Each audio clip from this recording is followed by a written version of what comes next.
Qual é a diferença, então, do many para o much? É que o much é usado para coisas incontáveis. Lembra que eu disse que dinheiro nós não contamos? A última palavrinha que eu trouxe para você, money.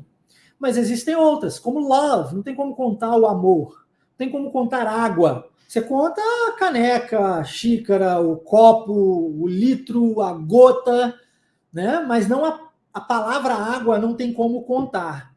Desire, de desejo, não tem como contar isso. Need, de necessidade, não tem como contar isso. Então, se usa much quando você for falar isso como muito, tá? There is much love. Outro detalhe aqui é esse iniciozinho da frase. There is. É porque em português a gente usa o have para tudo, né? A gente fala assim, tem um carro lá fora te esperando.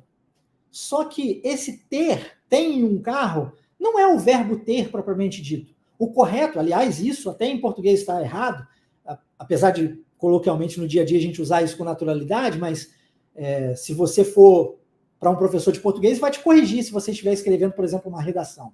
O correto seria, há um carro, é o há de haver, de existir. Existe um carro lá fora te esperando, tá?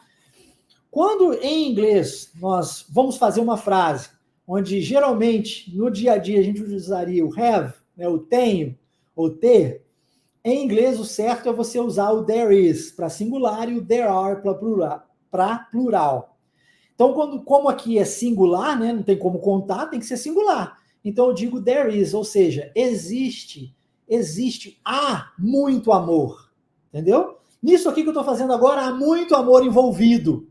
There's much love, ok? There's much love. Entende?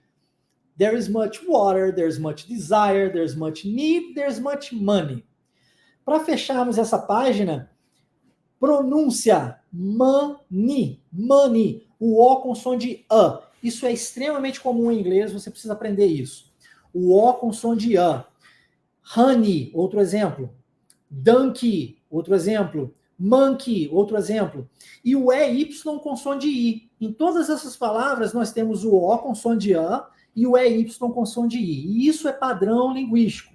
Se você aprende o padrão linguístico, você resolve essa questão na sua vida para uma infinidade de palavras.